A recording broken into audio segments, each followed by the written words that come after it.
18 জুলাই 2026 ভোর আনুমানিক 6টার দিকে হঠাৎ করেই কয়েকটি ছোট ড্রোন খুব নিচু উচ্চতায় উড়ে এসে ইরানের বুশেহর মিলিটারি ঘাঁটির রেললাইনের একটি অংশে আঘাত করে। আঘাতের ফলে রেললাইনের একটি অংশ ক্ষতিগ্রস্ত হয়ে যায়। এই রেললাইন দিয়ে সামরিক ঘাঁটিতে বিভিন্ন ধরনের সরঞ্জাম, যানবাহন এবং প্রয়োজনীয় জিনিসপত্র আনা নেওয়া করা হয়। এতে ওই পথে ট্রেন চলাচল কিছু সময়ের জন্য বন্ধ হয়ে যায়। সাধারণত এই রেল লাইনের পাশে কোনো অত্যাধুনিক এয়ার ডিফেন্স সিস্টেম থাকে না, কারণ শক্তিশালী প্রতিরক্ষা ব্যবস্থা সামরিক ঘাটির চারপাশে বসানো হয়। বুশেহর রাডার কন্ট্রোল রুমে কর্মরত অফিসাররা বিষয়টি নিয়ে আলোচনা শুরু করেন।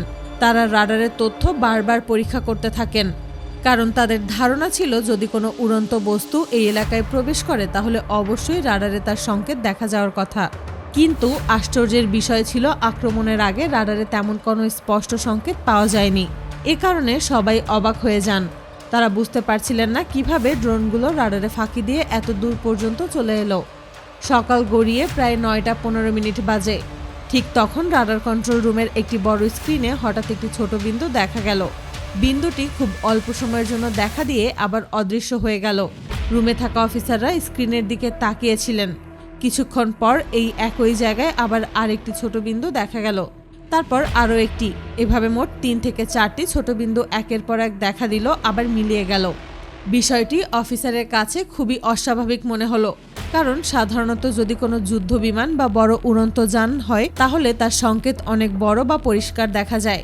কিন্তু এই সংকেতগুলো খুব ছোট ছিল এবং কিছুক্ষণ পরই অদৃশ্য হয়ে যাচ্ছিল। তিনি স্ক্রিনের দিকে মনোযোগ দিয়ে পর্যবেক্ষণ করতে থাকলেন। কিছু সময় পর আবার কয়েক মাইল সামনে একই ধরনের ছোট ছোট সংকেত দেখা গেল। এবার তার মনে সন্দেহ আরও বেড়ে গেল। তিনি দ্রুত সিদ্ধান্ত নিলেন মাটিতে থাকা এয়ার ডিফেন্স সিস্টেমের রাডার চালু করতে হবে। সাধারণত রাডার কন্ট্রোল রুমে যেসব রাডারের তথ্য আসে সেগুলোর বেশিরভাগ রাডার অনেকগুলো পাহাড়ের চূড়া বা উঁচু জায়গায় বসানো থাকে। এগুলো অনেক দূরের আকাশ ভালোভাবে দেখতে পারে, কিন্তু খুব নিচু উচ্চতায় উড়ে আসা ছোট লক্ষ্যবস্তু অনেক সময় খুব একটা স্পষ্টভাবে ধরা পড়ে না। অন্যদিকে মাটিতে থাকা এয়ার ডিফেন্স সিস্টেমের রাডার খুব দূর পর্যন্ত না দেখতে পারলেও নিচু উচ্চতায় উড়ে আসা ছোট লক্ষ্যবস্তু শনাক্ত করতে পারে। নির্দেশ পাওয়ার সঙ্গে সঙ্গে মাটিতে থাকা রাডারগুলো চালু করা হলো।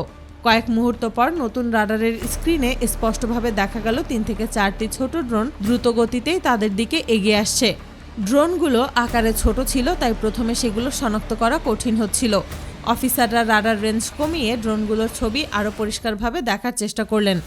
কিছুক্ষণ পর্যবেক্ষণের পর দায়িত্বে থাকা এক কর্মকর্তা বললেন, এইগুলো লুতি ড্রোন। এগুলো সাধারণত ইউক্রেনে বেশি দেখতে পাওয়া যায়। এ কথা শুনে সিনিয়র অফিসার কিছুটা অবাক হয়ে গেলেন। তিনি চিন্তা করছিলেন এই ধরনের ড্রোন ইরানে এলো কিভাবে। তখন অফিসাররা বুঝতে পারলেন এই ধরনের ড্রোন মধ্যপ্রাচ্যের বিভিন্ন দেশে রপ্তানি করা হয়ে থাকতে পারে। পরিস্থিতি দ্রুত বদলে যাচ্ছিল। রাডার কন্ট্রোল রুম থেকে সঙ্গে সঙ্গে এয়ার ডিফেন্স ইউনিটকে সতর্ক করা হলো। আশেপাশে থাকা সামরিক মেশিনগান ইউনিটগুলোকে সক্রিয় হতে বলা হলো। এই ধরনের মেশিনগান সাধারণত নিচু উচ্চতায় উড়ে আসা ছোট ড্রোন থামানোর জন্য ব্যবহার করা হয়। মেশিনগান দিয়ে ড্রোনগুলোকে থামানো সক্ষম হলেও একটি ড্রোনকে থামানো সম্ভব হয়নি। সেটি গিয়ে রানওয়ের একটি অংশের উপর পড়ে। ঘটনার খবর দ্রুত রাডার কন্ট্রোল রুমে পৌঁছে যায়। ঊর্ধ্বতন কর্মকর্তারা দ্রুত সিদ্ধান্ত নেন একটি Mi-28 হেলিকপ্টারকে ঘটনাস্থলে পাঠানো হয়। হেলিকপ্টারের কাজ ছিল চারপাশ পর্যবেক্ষণ করা এবং কোনো ড্রোন দেখতে পেলে সেটাকে থামিয়ে দেওয়া, কারণ এই হেলিকপ্টার মিসাইল বহনের পাশাপাশি এতে মেশিনগানও রয়েছে। মাত্র কয়েক মিনিটের মধ্যেই ইরানের মিলিটারি ঘাঁটি থেকে 6 থেকে 7টি শাহেদ ড্রোনও আকাশে পাঠানো হয়। ড্রোনগুলো উড়ে যাওয়ার প্রায় 45 মিনিট পর বিভিন্ন আন্তর্জাতিক গণমাধ্যমে খবর প্রকাশিত হয়। বিভিন্ন ইসরায়েলি গণমাধ্যমে বলা হয়েছে তাদের একটি গুরুত্বপূর্ণ মিলিটারি সেতুতে ক্ষয়ক্ষতির ঘটনা ঘটেছে। এই খবর প্রকাশের পর পুরো অঞ্চলে নতুন করে আলোচনা শুরু হয়। পরবর্তীতে ইরানের সরকার একটি আনুষ্ঠানিক ঘোষণা দেয়। তারা জানায় ভবিষ্যতে যদি কোনো উড়ন্ত বস্তু বা ড্রোন বিনা অনুমতিতে তাদের আকাশসীমায় প্রবেশ করে তাহলে তার বিরুদ্ধে কঠোর ব্যবস্থা নেওয়া হবে। এই ঘোষণার পর নিরাপত্তা ব্যবস্থা আরও জোরদার করা হয়। গুরুত্বপূর্ণ সামরিক স্থাপনা, বিমান ঘাঁটি, রেল লাইন এবং বিভিন্ন গুরুত্বপূর্ণ এলাকায় অতিরিক্ত নজরদারি শুরু হয়।